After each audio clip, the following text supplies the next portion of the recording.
nuevo nacimiento, Evangelio de Juan capítulo 3, los primeros 12 versículos. Dice así: había un hombre de los fariseos que se llamaba Nicodemo, un principal entre los judíos. Este vino a Jesús de noche y le dijo: Rabí, sabemos que has venido de Dios como maestro, porque nadie puede hacer estas señales que tú haces si no está Dios con él. Respondiendo Jesús y le dijo: de cierto te digo, que el que no naciere de nuevo no puede, vuelvo a repetir, no puede ver el reino de Dios. Nicodemo le dijo: ¿cómo puede un hombre nacer siendo viejo? ¿Puede acaso entrar por segunda vez en el vientre de su madre y nacer? Respondió Jesús: de cierto te digo, que el que no naciere de agua y del Espíritu no puede entrar en el reino de Dios. Lo que es nacido de la carne, carne es, y lo que es nacido del Espíritu, Espíritu es. No te maravilles de que te dije: os es necesario nacer de nuevo. El viento sopla de donde quiere y oye su sonido, mas ni sabes de dónde viene ni a dónde va. Así es todo aquel que es nacido del Espíritu. Respondió Nicodemo y le dijo: ¿cómo puede hacerse esto? Respondió Jesús y le dijo: ¿eres tú maestro de Israel y no sabes esto?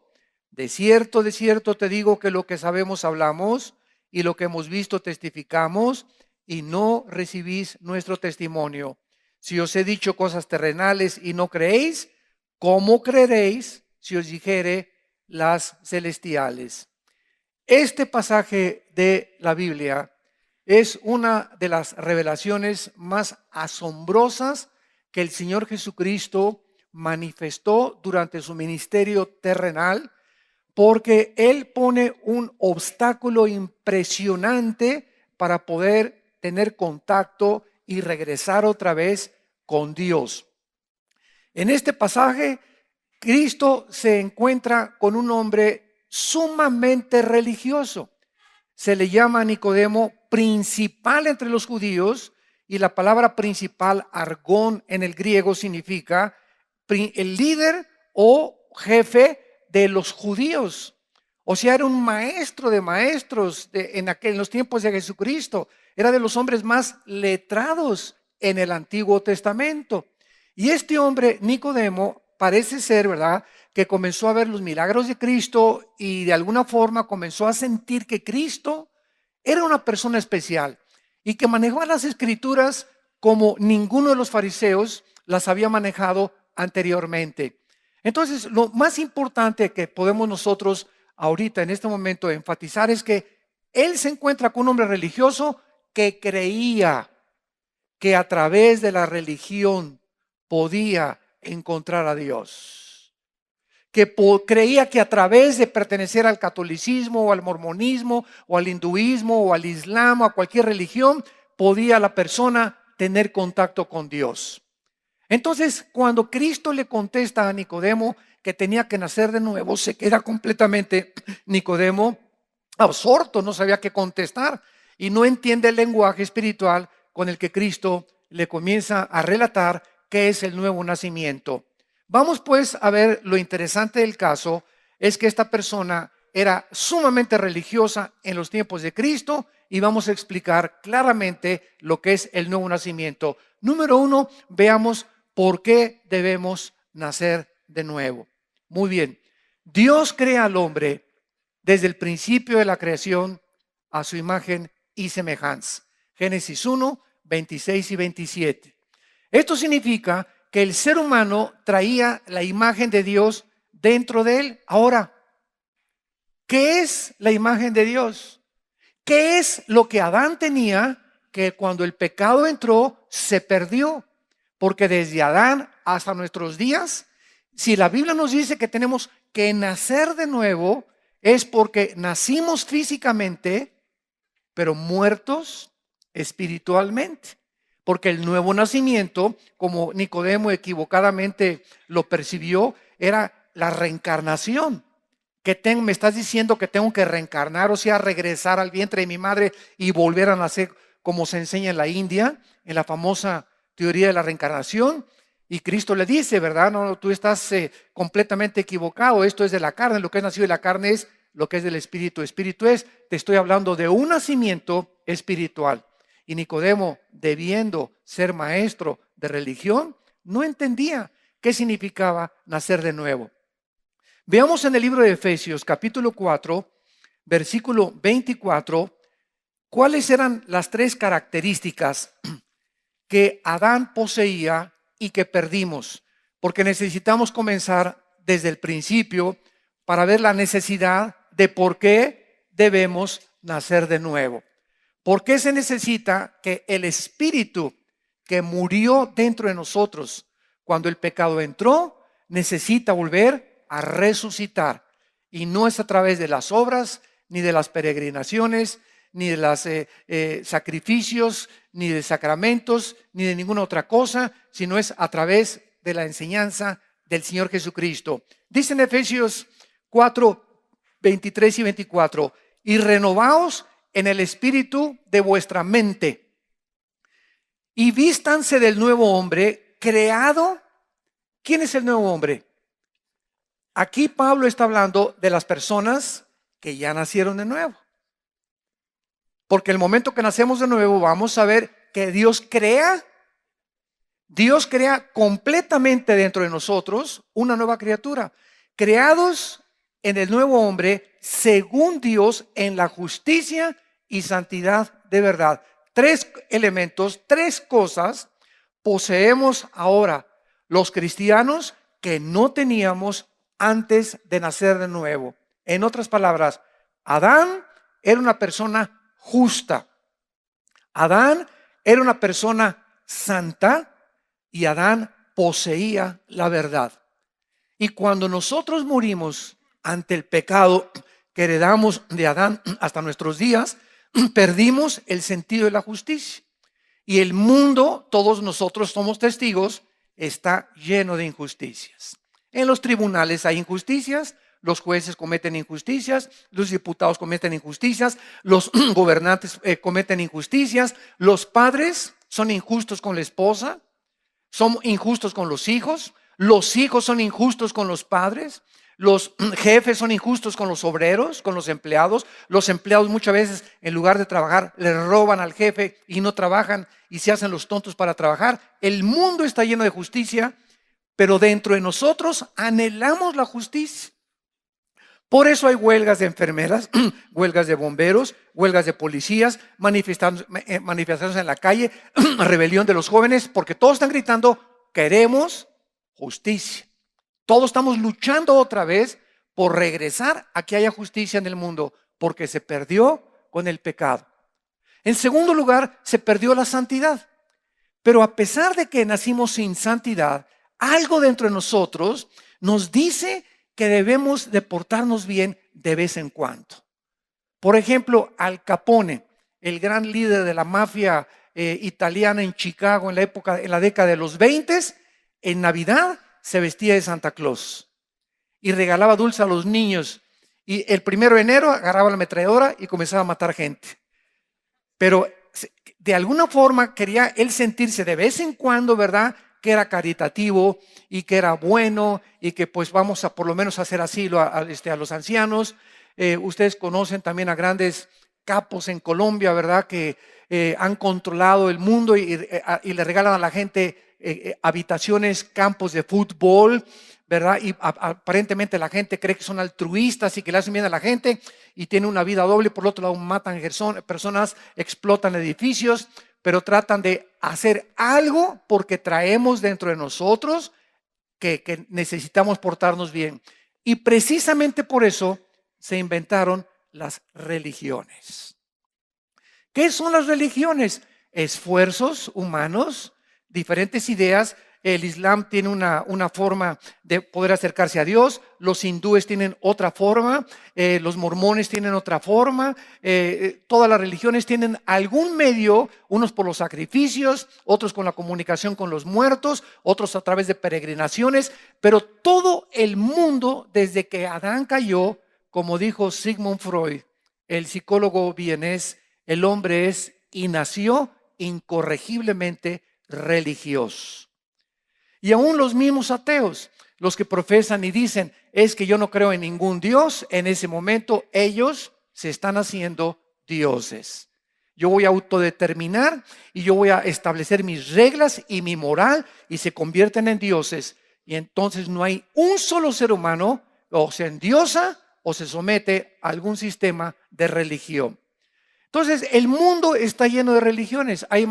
Ahorita hay más de 40,000 denominaciones.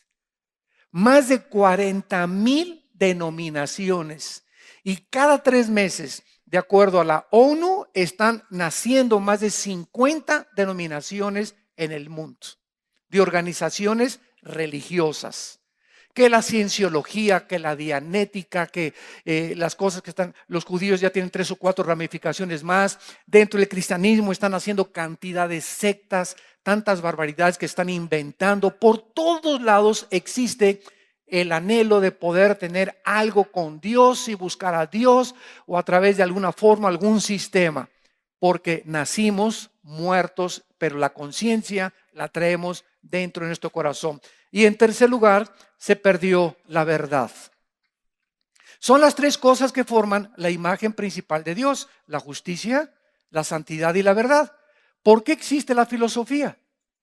¿Sabían ustedes que todos los seres humanos, no importa quién sea, somos filósofos? ¿Qué cosa es la palabra filosofía? Amor a el conocimiento. Filos, sofos. Filos o fileos es amor y sofos es sabiduría o conocimiento. Entonces, todos nosotros de alguna manera amamos nuestros pensamientos. Los que son adúlteros aman el adulterio. Los que son inmorales aman la inmoralidad. Los que son borrachos aman el alcohol. O sea, todos los pensamientos que tú ames, todos los pensamientos que te dirijan, la forma como tú actúas en la vida es por lo que tú estás pensando. Tú eres lo que tú piensas y te comportas conforme a lo que tú crees. Entonces, de alguna forma, esa forma de conducirte te hace ser un filósofo, porque amas lo que tú piensas y actúas conforme a lo que tú amas. Entonces, ¿de dónde salió la filosofía? ¿De dónde salió la filosofía de los griegos? Heródoto, Demóstenes, Platón, Sócrates, para poder comenzar a pensar: pienso, luego existo, existo, luego vivo, vivo, tiene que haber una causa. Esta causa no está dentro de mí porque yo no inventé nacer. Esta causa tiene que trascender mi personalidad y mi mente. Forzosamente, dijeron los filósofos griegos, esta causa tiene que ser Dios. Los filósofos, 150 años antes de Cristo, creían en Dios. Y en el siglo XX nacieron la mayor parte de los ateos de toda la historia.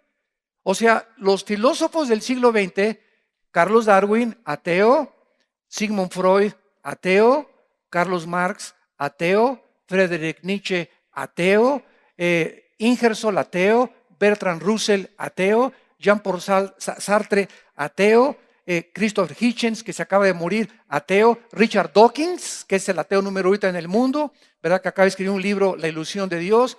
Todos estos hombres se creen mejores que Demóstenes, Sócrates y todos los filósofos de la época de oro de la filosofía.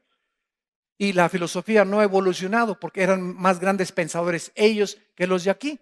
Entonces, amamos la verdad, queremos conocer la verdad, pero no sabemos que la verdad no se encuentra en ningún sistema. La verdad se encuentra en una persona que se llama Jesucristo. Y dice Colosenses capítulo 2, en Él, cuando Jesucristo entra a tu vida, vamos a ver cómo se nace de nuevo. Cuando Él entra a tu vida, en ese momento, en Él están escondidos todos los tesoros del conocimiento y de la sabiduría. Dice en 1 Corintios 2, lo vamos a ver, tenemos la mente de Cristo. O sea, cuando nacemos de nuevo, comenzamos a conocer la verdad. Como dicen los jóvenes, la neta de todas las cosas. Entonces vemos esto, ¿verdad? Que Dios, aparte de que Adán tenía el conocimiento, la justicia y la verdad, y se perdió, y se comienza a recobrar hasta que nacemos de nuevo, hasta que nos convertimos a Jesucristo, Dios hizo al ser humano libre. Hace muchos años, un teólogo llamado Agustín de Hipona, en los primeros años de la era cristiana, hizo esta conclusión. Dios tuvo tres opciones para crear el mundo. Número uno, no crear nada. El Padre, el Hijo y el Espíritu Santo han existido siempre. Ellos, el Padre, el Hijo y el Espíritu Santo, no tienen necesidad de crear nada, porque pueden haber existido, ¿verdad? O coexistido eternamente porque son perfectos. No tienen ninguna necesidad de nada ni de nadie porque son perfectos.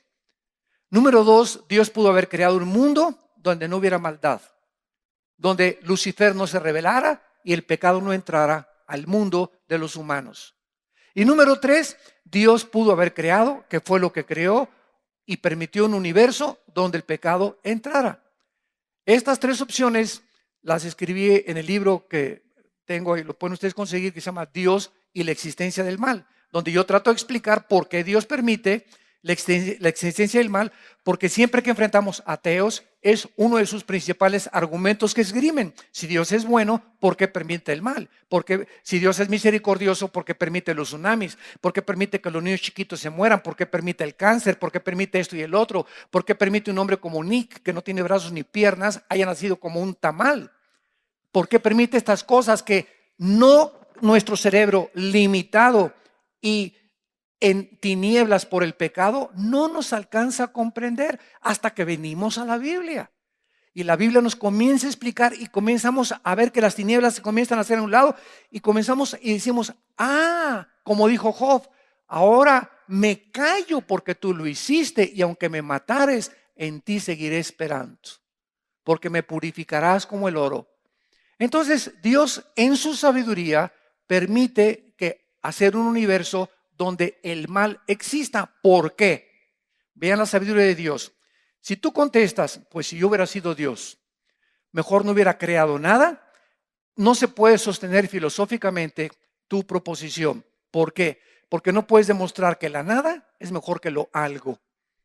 Entonces muchas veces, ¿verdad? Tú no puedes decir, es mejor no haber nacido, haber nacido, porque no sabes hasta que naces el propósito por el cual naciste. Número dos, si Dios hubiera creado un universo donde no hubiera estado el pecado, hubiéramos sido un mundo de robots. Donde todos, ¿verdad? Ámame, ámame, nos he dado cuerda a Dios, ámame, ámame. Criaturas completamente robotizadas, programadas para amar a Dios. Pero Dios escoge su tercera opción en su infinita sabiduría para que pudiera haber criaturas que determinaran libremente amarlo, conocerlo y servir. Entonces, cuando hay libertad, tiene que haber dos caminos. ¿Se imaginan ustedes esos países que hay ahorita en el mundo donde voten por tal presidente y nada más hay un candidato? Digo, por favor, y aunque haya dos, muchos países, ¿verdad? Sabemos que aunque haya dos, el que va a ganar es el macho machín o el papucho de papuchos. Entonces, ahí pues no hay libertad. ¿Cuál libertad? ¿Cuál democracia, no? La democracia es una falsedad totalmente en muchas naciones. Entonces, si no hay dos caminos, si no hay dos opciones, no hay libertad. No es cierto que haya libertad. Entonces tiene que haber la libertad de escoger un camino, el bien, y la libertad de escoger el otro camino. No quiero seguir el bien, quiero ser malo. Y esto es una opción que cada persona determina, por lo cual va a ser juzgada. Entonces Dios permite la entrada del mal, porque al entrar el mal en el universo, la criatura en su libertad abusa de esta libertad y el mal entra a la creación. ¿Qué es el mal? Dios no es el creador del mal. El mal entra cuando las criaturas que Dios creó abusan de la libertad y entonces esto es lo que se convierte en la maldad. Cuando tú tienes un coche y te da el gobierno la licencia, señor Pancho Pantera, usted va a manejar, pero sabe una cosa, hay señales 80 de velocidad, hay altos y usted es libre para manejar en la carretera, libre para manejar en la ciudad, pero usted tiene que estar restringido por los altos y las señales de tránsito. Si usted se cruza un alto, usted está violando esta libertad y puede usted morir en un choque. Entonces, todo en la vida está limitado. Una cosa es libertad y otra cosa es libertinaje. Sale el Pitirijas, chicas, cuijas de la cárcel y le dice el juez: Pitirijas, eres libre, ya pagaste tu sentencia. Y el Pitirijas sale: gracias a Dios, gloria, sí, ahora sí que viva Zapata, esto y el otro, y voy a seguir matando. Espérame tantito, Pitirijas, eres libre para portarte bien. La libertad que se te concede no es para que hagas el mal, porque si haces el mal ya no es libertad, es libertinaje. Muchachas, ustedes son libres para tener un novio y son libres para casarse con el que quieran, pero si tú abusas del sexo, tú vas a tener consecuencias con las cuales vas a tener que responder a tu cuerpo, a tu familia, a tu bebé que van a ser y a Dios también. Entonces, tiene forzosamente que haber esta opción, si no, no habría juicio. ¿Para qué vamos a ser juzgados después de morir? Para saber cómo usamos la libertad que Dios nos dio. ¿Y cuántas personas conocemos, verdad? Como ahorita este grupo allá en el Medio Oriente que llama ISIS, el Estado Islámico, que llegan a cada pueblo que llegan y eres suní, porque el Islam está dividido entre sunis y entre chiitas. No soy chiitas. A la mujer le abren el vientre y le sacan el bebé. A los hombres los decapitan y a los niños les cortan los brazos para que nunca puedan ser guerreros. Y están haciendo miles de masacres. Hace poco a un piloto de Jordania lo metieron en una jaula y lo quemaron vivo. Ya son cosas, ¿verdad?, donde un grupo de personas han dejado de ser humanos. Ya descendieron este grupo al nivel de los animales, donde ya no hay sentimientos, ya no hay afecto natural, ya no hay amor ni compasión por ningún ser humano. Aman el sufrimiento, aman ver sufrir a los demás. Los animales matan por comer, nosotros por placer. Entonces, ¿quién de nosotros podría pensar que si agarran vivos estos individuos no merecen la pena de muerte? Todos gritaríamos amén, amén y amén. Esas personas perdieron el derecho de vivir. Y esto fue lo que Dios estableció claramente en la Biblia. Entonces Dios nos concede eso, ¿verdad? Pero el hombre se rebela contra su creador. Y el hombre decide ser gobernado por él mismo y no por Dios. Y veamos nosotros en Génesis capítulo 3, inmediatamente todo esto nos va a ayudar a comprender las palabras de Cristo, por qué tenemos que nacer de nuevo. Vamos a ver que el ser humano, al pecar, al decirle Dios a Adán: Adán, mira el huerto tan lindo que tienes. Mira nomás esos árboles de mangos, Adán. Mira esos árboles de naranjas, los melones, los tomates, las uvas, las vides, etcétera, las higueras. Tú puedes comer de todo, Adán. Pero hay un solo árbol, Adán. Solamente una prohibición tienes. Tienes libertad para 99 cosas y una sola cosa te prohíbo: que no comas de ese árbol del conocimiento del bien y del mal. ¿Qué tenía este fruto que Dios no quería que el hombre, creado a su imagen y semejanza, participara de él? Independientemente que haya sido una manzana o un chabacán o una naranja o un mango, la fruta que se comió Adán, casi siempre se cree que es una manzana, porque la manzana es la fruta que más vitaminas y minerales tiene de todas las frutas. Hay un dicho en inglés que dice: one apple a day keeps the doctor away. Una manzana diaria mantiene al doctor lejos de tu vida. Porque si tienes gastritis y acidez, una manzana en ayunas, olvídate, medicina es lo mejor contra la acidez estomacal, es lo mejor contra la diabetes, es lo mejor contra el colesterol, es buenísima en ayunas una manzana o dos, los que te quieras comer, ¿verdad? Entonces, bueno, suponiendo que fue una manzana, pero ¿cuál es el propósito de Dios? El árbol del conocimiento. Pero noten esto, era un fruto que tenía el conocimiento, no dijo del mal, del bien y del mal. En otras palabras, Adán, yo no quiero que si tú comes este fruto, determines por ti mismo qué es bueno y qué es malo. Este era el propósito de Dios. Dios no quiere que el ser humano decida para nosotros mismos qué es bueno y qué es malo. Y como nosotros participamos de ese fruto, estamos como estamos. Ahora, para nosotros, el matrimonio entre un hombre con un hombre no tiene nada de malo. Hasta la boda hacen. Y hasta familiares van y aplauden. Es que se quieren los dos, Chuchín y Manuelito se quieren. Y Jimena con Carmelita se quieren. Y el ser humano ya perdió completamente la noción entre el bien y entre el mal. Ya no sabe qué es bueno y qué es malo. Y olvidando la Biblia y los principios morales es ilógico, ¿verdad? Si continuamos así, el mundo va a quedar despoblado, porque ¿quién va a traer a los bebés al mundo? Pero son tan cínicos que quieren adoptar por el amor de Dios. Ay, ¿y qué tal si ya no hay mujeres, verdad? ¿Para qué crear mujeres de entonces? ¿Y para qué Dios creó los sexos diferentes? Pero vemos a dónde hemos llegado.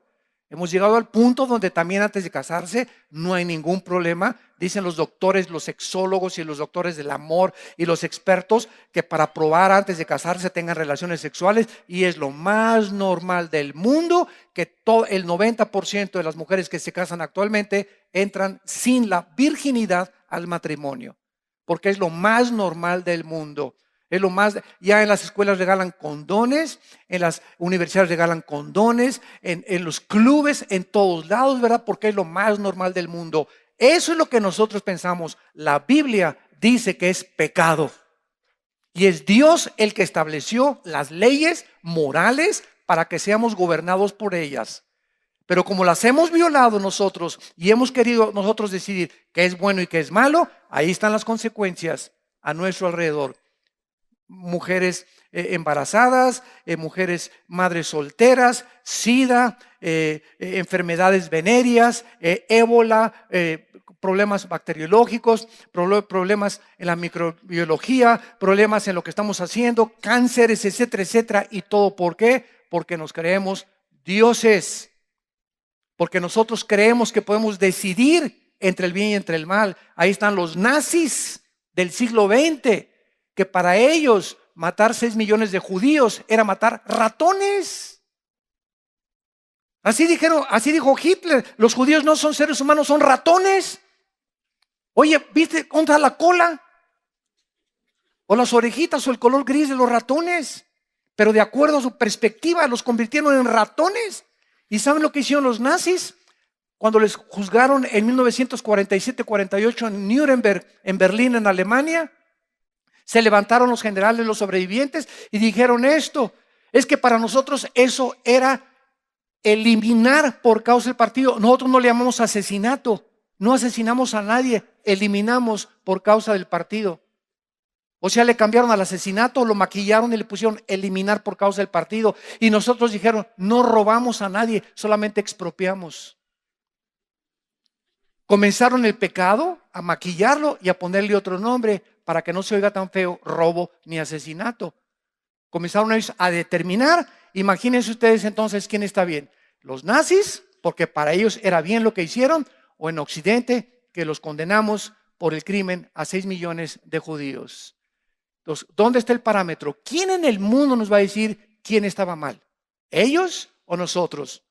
Para los islámicos ahorita radicales en el Medio Oriente, para ellos es bueno lo que están haciendo: quemar vivos a los prisioneros, establecer el Estado en todo el Medio Oriente. Para nosotros es un asesinato.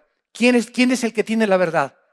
¿Quién es el que puede decir, el juez, y decir ellos tienen razón, nosotros no, o ellos nos echan la culpa? Es que en Occidente, ¿verdad?, hay mucha pornografía y las mujeres y Hollywood, y ellos atacan eso y le llaman Satán a Estados Unidos y hijos de Satán a Israel, y Occidente y Estados Unidos los condenan como asesinos y como terroristas. ¿Qué pasa si no tenemos una ley moral? Si no tenemos alguien que nos diga: el hombre no determina el bien y el mal, soy yo, dice Dios en la Biblia. Y este es el mensaje que nosotros poseemos: predicar el evangelio de la gracia de Dios a un mundo que está confundido entre el bien y entre el mal. Adán no participa de ese árbol, y cuando Adán participa de ese árbol se independiza de Dios. Y desde Adán hasta nuestros días el hombre ha comenzado a determinar qué es bueno para mí, no es malo para ti. Lo que es malo para ti no es bueno para mí. Como hace algunos años cuando vivía el presidente Ronald Reagan, que murió como cristiano, uno de los mejores presidentes que ha tenido Estados Unidos después de Abraham Lincoln. Llegó al aeropuerto Ronald Reagan y un periodista lo interrogó y le dijo: ¿qué piensa usted de los homosexuales? Y entonces Reagan dijo, ¿verdad? Pues yo no estoy de acuerdo con ellos, porque eso es pecado, eso es algo que no debe ser, es contra la naturaleza. Dios hizo al hombre y Dios hizo a la mujer. Y entonces el periodista le contestó y le dijo, eso es lo que usted piensa. Y entonces Reagan le volvió a contestar, ¿sabe una cosa, señor periodista? No es ni lo que usted piensa ni lo que yo pienso. Nuestra opinión no vale la pena, sino lo que dice Dios en la Biblia. Y ese es el relativismo en el que hemos llegado. Te encuentras con personas y te dicen, es que para ti eso es malo y para mí eso es bueno. Entonces, si para ti eso es malo, pues está bien, es malo, pero para mí no es malo hacer lo que estoy haciendo. ¿Qué pasaría si no tuviéramos un patrón? Y ese es el punto al que el mundo ha llegado. Ya se están legislando los gobiernos, que son instituciones basadas en la institución más santa y más sagrada, que es el matrimonio. Están legislando los matrimonios gays. Los gobiernos están, es un suicidio moral de los propios gobiernos en el mundo entero y los estados que lo están haciendo. Porque es un ataque directo frontal contra la familia, contra el núcleo que forma la sociedad. Napoleón Bonaparte, cuando dijo en Francia en su primer mensaje, denme ustedes grandes familias y yo haré de Francia la mejor nación de Europa.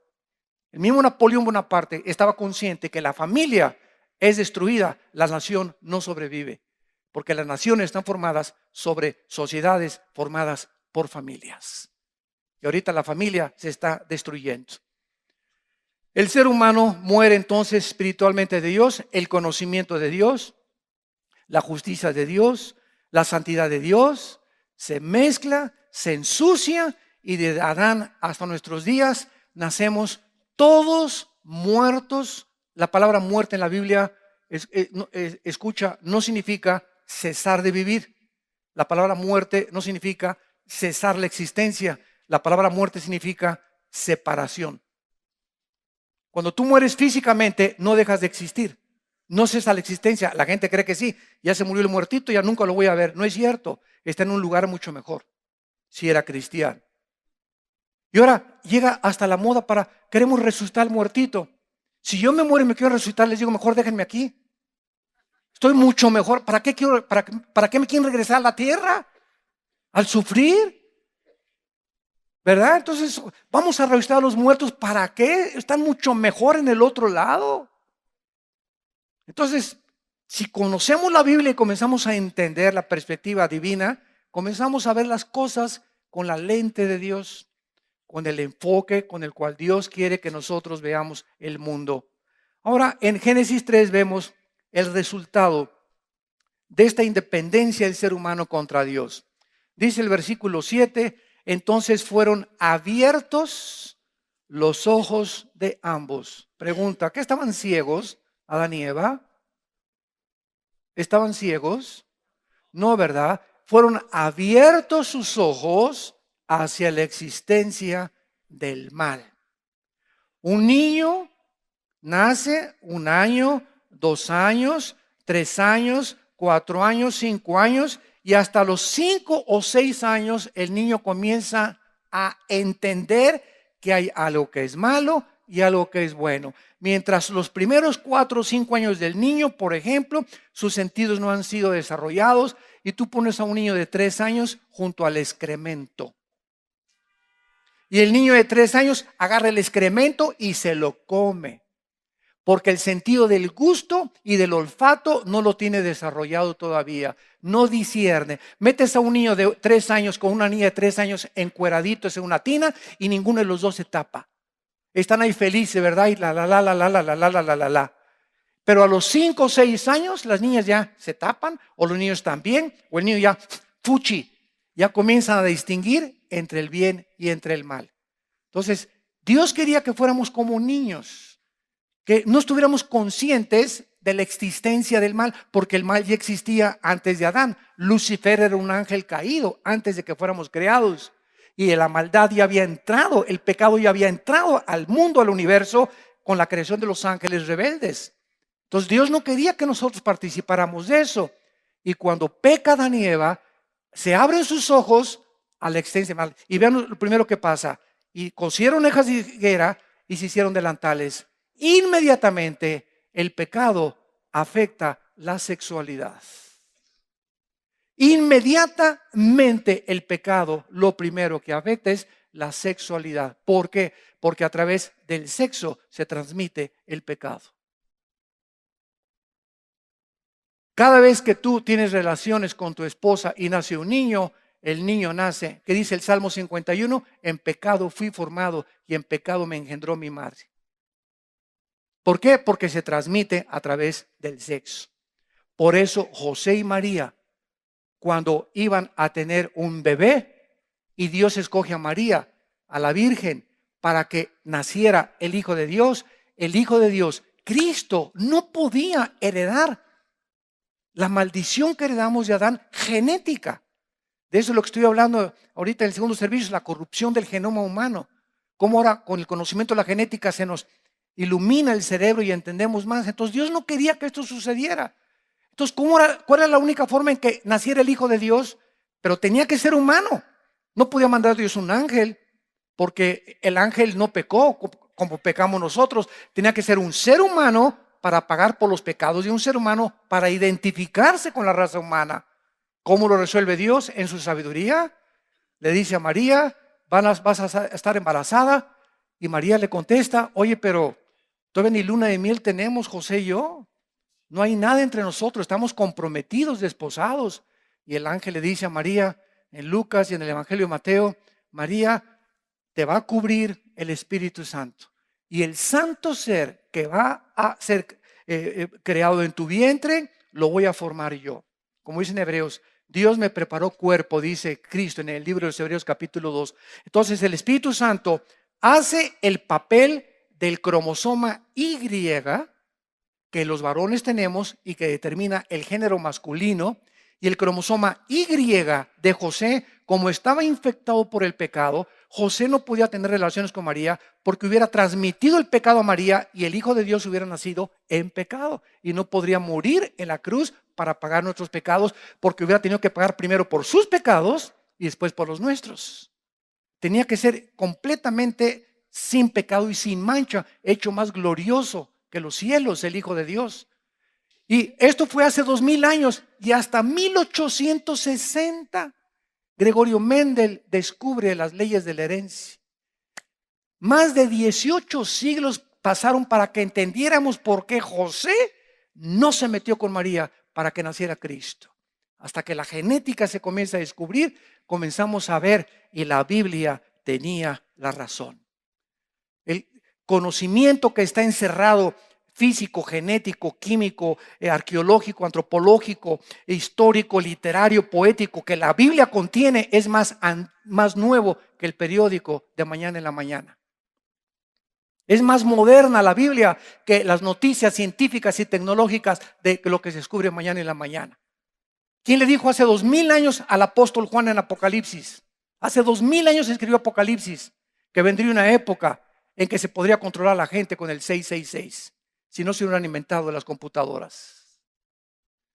¿Quién le reveló a Juan en el Apocalipsis capítulo 11 que vendría un momento en la historia cuando todas las tribus, las naciones y las lenguas verían el mismo evento, la muerte de los 2 testigos en Jerusalén, si no se hubieran inventado los satélites de comunicación? Todo lo que está pasando, la Biblia ya lo decía. Dice Eclesiastés capítulo 1, no hay nada nuevo debajo del sol. Aquí está todo encerrado para que nosotros sepamos antes de que pase que Cristo nos lo dijo antes y sepamos que nuestra confianza está en el único Dios vivo y verdadero. El hombre cobra conciencia del mal. Versículo 8. Y oyeron la voz de Dios que se paseaba en el huerto al aire del día, y el hombre y su mujer. En segundo lugar, dice la Biblia, el hombre y su mujer se escondieron de la presencia de Dios. Número 1, cobraron conciencia del mal. Número 2, comenzaron a esconderse de Dios. Y ahora, desde Adán hasta nuestros días, todos los seres humanos, cuando nacemos, le huimos a Dios. Porque cuando nos enfrentamos con el Dios de la Biblia, el Dios vivo y verdadero, que es el único de las religiones que existen, que dice que cuando venimos a Él serviremos y nos deshagamos de todo lo que es los ídolos. Los seres humanos se encuentran desafiados ante un Dios celoso. Todas las religiones te permiten, bueno, mira, si eres católico, ¿verdad? Te puedes casar con un judío, con un musulmán, no hay ningún problema. Pórtate como el anticristo de lunes al viernes, ¿verdad? Pero el domingo cumple con los sacramentos y antes de que te mueras, si alguien llega y te pone la extrema unción, te vas al cielo, aunque haya sido el hijo del anticristo. Y así todas las religiones, ¿verdad? Le dan vuelo a la hilacha mientras cumplan el domingo con su religión. Pero cuando venimos a Cristo, nos encontramos con un Dios que nos desafía y que nos dice, a mí solo me vas a servir de ahora en adelante. Y eso al ser humano lo pone así, oye, me estás amenazando mi libertad. Es un concepto demasiado fuerte para mí. Así es, porque yo soy el Dios verdadero. Y esto es lo que el hombre se esconde de ese Dios que demanda de nosotros una entrega del 100%. No le puedes entregar a Dios el 95% de tu vida, ni el 98%. Me dice Dios, o me entregas toda tu vida o no me entregas nada. Y por eso el hombre se esconde en los placeres, en el sexo, en el dinero, en la religión. Mientras tenga religión, pues ya por lo menos tengo mi conciencia tranquila, porque soy religioso y el domingo cumplo con mi religión. Nos escondemos de la verdad. En tercer lugar, dice el versículo 10, y él respondió, oí tu voz en el huerto y tuve miedo. Entra en tercer lugar el temor al ser humano. ¿Sabían ustedes, santos de Dios, que lo opuesto a la fe no es la incredulidad? La antítesis de la fe no es la incredulidad, es el temor. Lo opuesto a la fe es el temor. Cuando estaban los discípulos en la barca y vino el viento y estaba casi a punto de naufragar, llegaron los discípulos. Señor, Señor, ¿cómo estás roncando tú aquí, hombre? ¿Qué no te da cuidado que estamos nosotros a punto de naufragar? Despiertas algo, Señor. Y cuando se levanta Cristo, no les dice incrédulos. Lo primero que les dijo Cristo es, ¿por qué tienen temor? Es lo contrario a la fe. El temor mata completamente nuestra confianza en Dios. Por eso Dios no nos dio un espíritu de temor, porque por naturaleza somos miedosos y temerosos de todo. Y si le entrego mi vida a Dios, ¿qué me va a pasar? Y si me entrego a Dios, a lo mejor ya me voy a perder de estos placeres. Y si le entrego mi vida a Dios, a lo mejor ya Dios me va a quitar las fiestas. Y estamos llenos de temores, creyendo que lo que nosotros tenemos es mejor que lo que nos ofrece Dios. Tenemos temor de entregarnos a Dios porque creemos que nos va a pedir demasiado o que no nos va a gustar lo que nos va a pedir. Por favor, el que dio su vida por nosotros, ¿no nos dará las mejores cosas? Si nos dio a su Hijo. Pero estamos llenos de temores de entregarnos completamente o de consagrarnos, porque a lo mejor Dios me pide irme a la China y me quita a mis hijos y a mi esposa. Por favor, ¿verdad? Ya deja de comer pizza en la noche. Son pesadillas, ¿verdad? Como decíamos, son marihuanadas. Entonces, el temor entra a la vida y dice en 1 de Juan capítulo 4, en el amor no hay temor. ¿De qué amor está hablando? ¿El amor de Casanova? ¿O el amor de los artistas de cine? En el amor incondicional, en el amor agape, en ese amor que entra a nuestra vida, Romanos 5:3, el amor de Dios ha sido cuando naces de nuevo y recibes a Cristo, entra el Espíritu Santo a tu vida y el Espíritu Santo trae a tu vida la justicia, la verdad, la santidad y el amor de Dios. Y ese amor derramado entre nosotros es el que comienza a luchar contra nuestros temores, porque nos comenzamos a sentir amados. Comenzamos a sentir que estamos recobrando nuestra identidad. Ya no nos sentimos un número ni del montón. Somos hijos e hijas de Dios. Y ese amor echa fuera el temor, porque el temor lleva en sí castigo, de donde el que teme no ha sido perfeccionado en el amor. 1 Juan capítulo 4. Si tú todavía tienes esos temores de consagrarte, es porque el amor de Dios no está siendo desarrollado en tu vida. ¿Y cómo nos enamoramos de Dios más y más y más? Conociéndolo en su palabra. Si tú no tienes contacto con este libro, tú no puedes conocer a Dios, porque cualquier revelación de Dios fuera de la Biblia es una perversión de su carácter. Jesús dijo en Juan 5:39, escudriñen la Biblia, porque en ella tiene la vida eterna y ella habla de mí. Dice Juan 17:17, santifícalos en tu palabra, es tu palabra la que los santifica y tu palabra es verdad. Desconectarnos de la Biblia es vivir otra vez endiosados, en independientes, determinar yo lo que es bueno y lo que es malo. Pues para mí es esto bueno y para ti es malo. Y cuando nos desconectamos de la Biblia, nos desconectamos de Dios. Vemos nosotros en último lugar en el versículo 13 de Génesis 3. Entonces Jehová Dios dijo a la mujer, ¿qué has hecho? Y dijo la mujer, la serpiente me engañó y comí. Finalmente entra al mundo el engaño. Y la Biblia termina en Apocalipsis capítulo 12 diciendo estas palabras en los últimos libros del Apocalipsis. En Apocalipsis 12, Satanás, el diablo que engaña al mundo entero. Entonces, vivimos en un mundo donde nada de lo que nos rodea es real.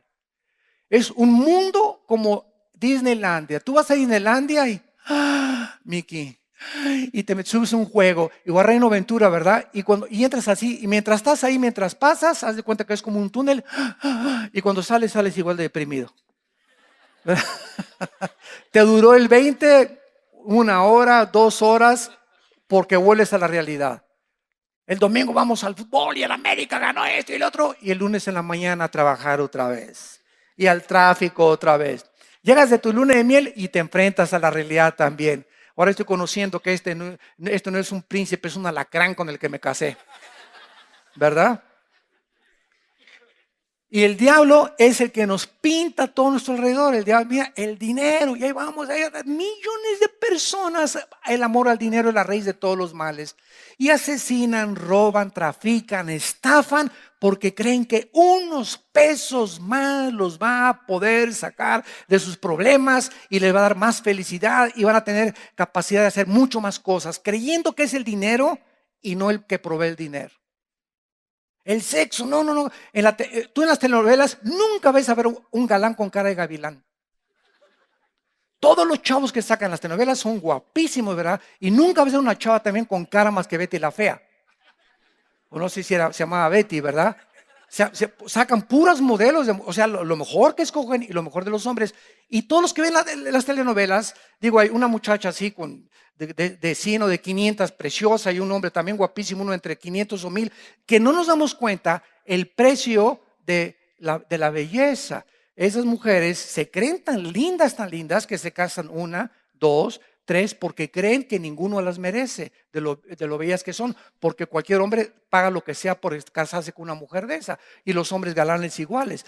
No creen que todas las mujeres son suficientes y acaban la mayoría como homosexuales o como bisexuales.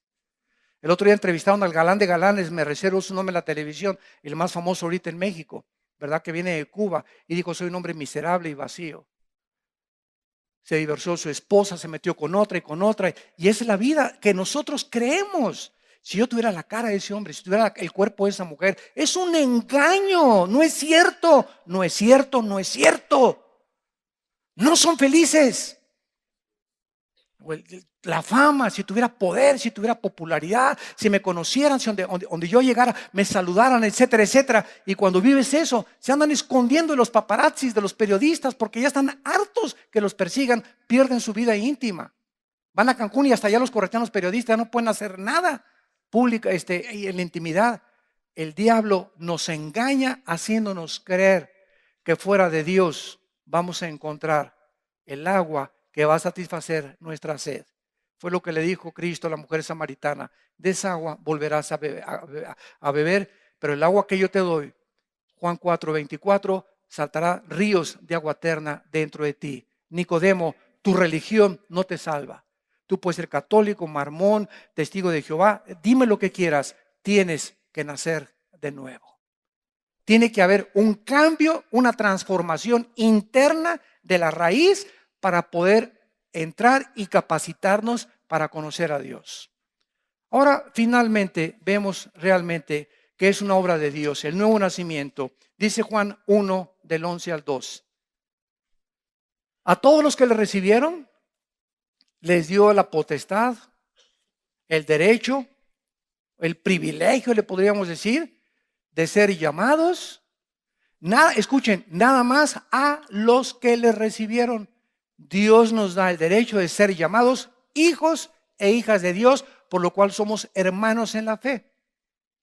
La semana pasada le mostré a mi esposa un correo lindo que me llegó de una mujer de una religión. Y me dice, hermano, me llamó hermano, una mujer sincera de otra religión. Hermano Armando, ¿verdad? María lo está esperando. Y yo sé que usted es de nuestro equipo, ¿verdad? Y dice, yo no soy docta en las escrituras ni conozco la Biblia, pero yo sé que usted tiene corazón para Dios y he estado escuchando sus conferencias y usted lo único que necesita es ser de nuestra religión.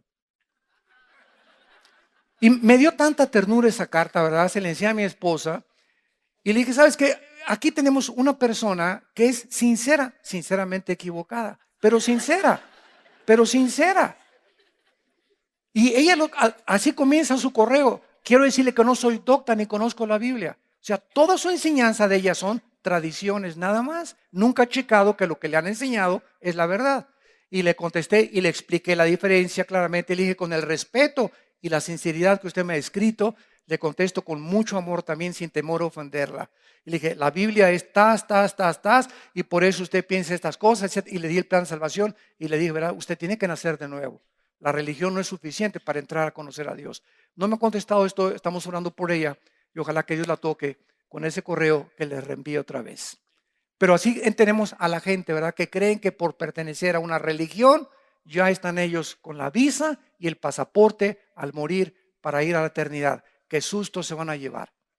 Tienes que nacer de nuevo. Es una obra de Dios, no es de la sangre, no se hereda. El otro día me encontré una persona, me dijo, es que mi prima es monja. Le digo, aunque tu prima sea monja y aunque tu tío sea el arzobispo primado de Tecamachalco, eso no te hace entrar al cielo.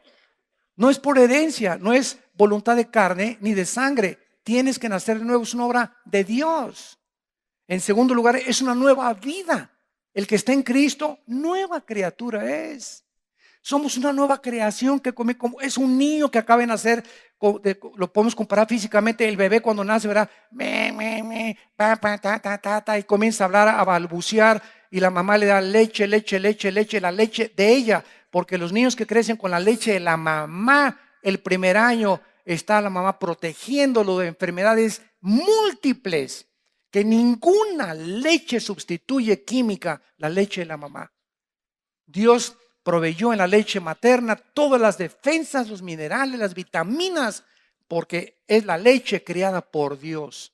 Y dice en primera de Pedro 2:2, crecer por la leche, y decía la leche espiritual no adulterada.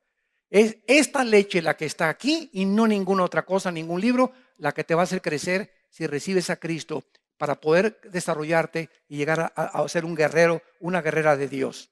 Es una vida permanente porque esta vida no la perdemos. La salvación no se puede perder. Dijo Cristo en el capítulo 10 de San Juan, mis ovejas oyen mi voz, versículo 27, y yo las conozco y me siguen. Y les doy vida eterna y no perecerán jamás. Ni nadie las arrebatará de mi mano. Mi Padre que me las dio es mayor que todos y nadie las puede arrebatar de la mano de mi Padre. El otro día una persona me atacó, ¿verdad? No es que uno sí puede perder la salvación, me dice, porque una persona puede decir, bueno, al final decir, bueno, ya no quiero seguir a Cristo. Y eso y en ese momento pierde la salvación. Le dije, vamos a seguir el camino que tú me estás mostrando. Una persona dice en algún punto de su vida, ya no quiero seguir a Cristo. ¿Y qué pasa a los 6 meses si decide arrepentirse? ¿Tiene que volver a nacer de nuevo? ¿Tiene que volver a ser sellado con el Espíritu Santo? ¿Tiene Cristo que volver a morir por sus pecados para pagar por ellos? ¿O por cuántos pecados murió Cristo? ¿Por los pasados, presentes o futuros? Por todos. Entonces, Dios nos dice, ¿verdad? Que si alguien dice, ya no te quiero seguir a Dios. Yo toda mi vida no conocí a nadie así. Puedes caer en drogas, puedes caer en alcohol, puedes caer en adulterio, puedes caer en todos los pecados. Pero la sangre de Cristo nos limpia de todo pecado. Y cuando un hijo se aparta, el Señor de la oreja y a cuerazo limpio te hace regresar. Hebreos 12, porque Dios al que ama disciplina y azota al que recibe, y al que no reciba, no me dice hermano, iba a la iglesia y ahora anda por acá y por allá, ya tiene 5 años así, nunca fue nacido de nuevo, nunca nació de nuevo. Salieron de nosotros, pero no eran de nosotros, porque si hubieran sido de nosotros, hubieran permanecido con nosotros. Salieron para que se manifestara que no todos son lo que dicen ser. Entonces la iglesia está llena de personas que se dicen cristianas y no han nacido de nuevo. Y por eso caen y creen que perdieron la salvación. Judas nunca fue salvo. Comió, desayunó y viajó con Cristo y lo traicionó al final. Nunca fue salvo. Cometió alta traición. Pedro traicionó a Cristo y negó a Cristo. ¿Quién es ese? Ni lo conozco. Y lloró amargamente. ¿Cuál es la diferencia? Pedro tenía a Cristo. Judas nunca lo tuvo. ¿Quieres tú nacer de nuevo? Y los que nos escuchan a través de la televisión, es una obra del Espíritu y del agua. El agua es la palabra, solamente la fe es por el oír por la palabra de Dios, y el Espíritu Santo puede hacer el milagro en este momento en tu vida si tú le abres tu corazón y le recibes como Señor y Salvador. Oremos. Señor, te damos gracias por abrirnos los ojos, por permitirnos ver la verdad, la justicia y la santidad como tú lo ves, por librarnos de este siglo malo y del reino de las tinieblas y trasladarnos al reino admirable de la luz de tu Hijo Jesucristo. Si tú en esta mañana que escuchaste esta conferencia quieres nacer de nuevo, no es un nacimiento de la carne, es un nacimiento espiritual para estar calificado para entrar al reino de Dios y comenzar a conocer a Dios. Dile estas palabras en tu corazón: Señor, te pido perdón por mis pecados. Creo que en esa cruz con tu sangre que derramaste pagaste por ellos. Me arrepiento con todo mi corazón de mi vida pasada. Ten misericordia de mí. Señor Jesús, como creo que vives y a los 3 días te levantaste de los muertos, te pido que entres a mi corazón. Sé tú mi Señor, el único amo al que quiero servir. Sé tú mi Salvador, porque no hay otro nombre más que tu nombre en que yo pueda encontrar la salvación de mi alma. Te recibo y te doy las gracias por la vida eterna y el perdón de mis pecados, y porque nueva criatura soy desde este momento, e iré creciendo para conocerte, amarte cada vez más y servirte con toda mi alma, con todas mis fuerzas y con todo mi corazón. En el nombre de Cristo. Amén.